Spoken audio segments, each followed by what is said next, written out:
అందరికీ నమస్కారం. నా పేరు ఎం శ్రీనివాస్ నాయక్.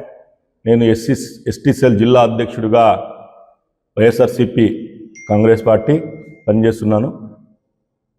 నిన్న గుంటకల్ నియోజకవర్గంలోని గుంటకల్లోని ఒక చిన్న సంఘటన జరిగింది. అందుకోసం ఈరోజు మీడియా సమావేశం పెట్టడం జరిగింది. ఎందుకనంటే నిన్న గుంటకల్లోనే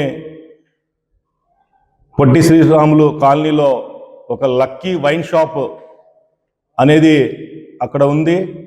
అక్కడ పులుగొట్టపల్లి తాండాకు చెందిన రామచంద్ర నాయక్ అనే వ్యక్తి కరువు పని చేసుకొని ముగించుకొని ఒక కూలి ఆ లక్కీ వైన్ షాప్ దగ్గరికి వెళ్ళాడు.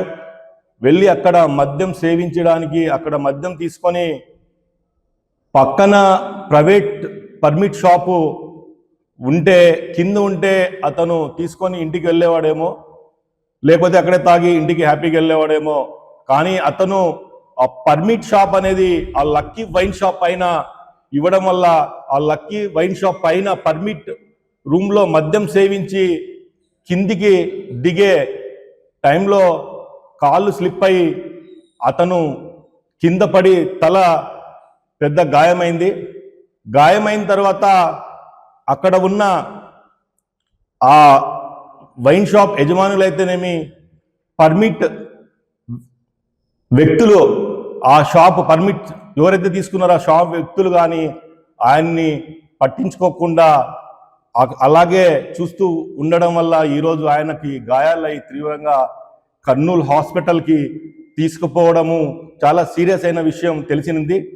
ఎందుకనంటే ఈరోజు ఎందుకు చెప్తున్నామంటే, ఈ ఆంధ్ర రాష్ట్రంలో మన రాష్ట్రంలో మద్యము ఎక్కడ చూసినా విచ్చలవిడిగా జనరల్ స్టోర్లో కూడా ఈరోజు మద్యం లభిస్తుందంటే ఈ కూటమి ప్రభుత్వం వల్ల.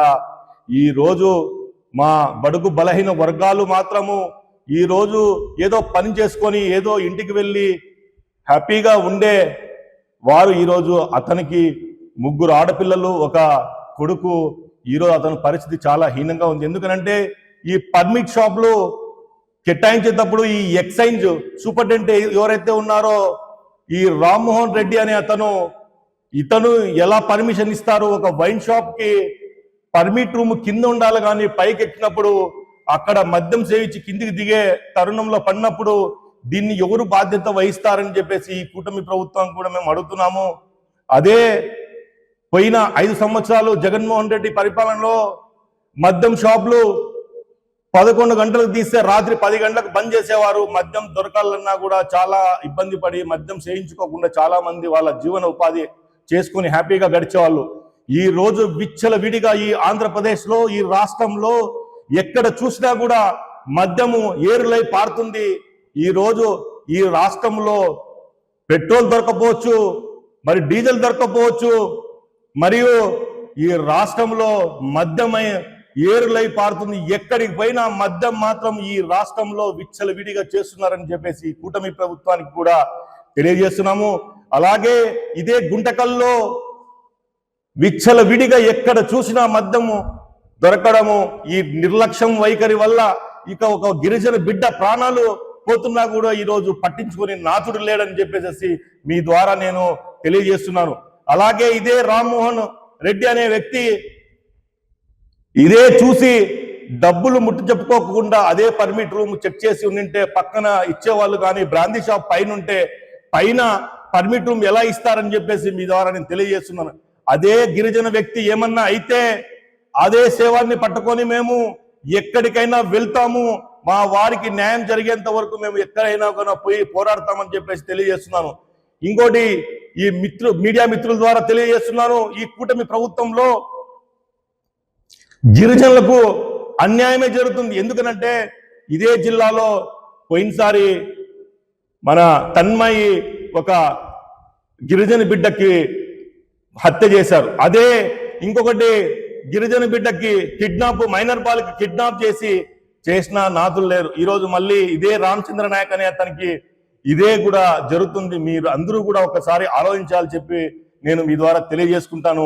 అదే రామ్మోహన్ నాయుడు మీద ఎంక్వైరీ జరిపి ఎలా పర్మిషన్ ఇస్తాడు పర్మిట్ రూమ్ కని చెప్పేసి అతని మీద కూడా పర్మిట్ రూమ్ మీద ఎలా ఇస్తారని చెప్పేసి అదే అతని మీద కూడా విచారణ జరిపించి మా గిరిజన బిడ్డకు న్యాయం జరగాలని చెప్పేసి లేని పక్షంలో అదే ఎవరైతే వైన్ షాప్ నిర్వహణం చేస్తున్నారో అతని పైన కూడా SC/ST అట్రాసిటీ కేసు నమోదు చేసి అతనికి రిమాండ్కి పంపించాలని చెప్పేసి మీ ద్వారా తెలియజేస్తూ అదే రామ్మోహన్ నాయుడు మీద కూడా ఎంక్వైరీ చేసి అతని మీద కూడా చర్యలు తీసుకోవాలని చెప్పేసి ఈ ప్రభుత్వానికి గట్టిగా అడుగుతున్నాం.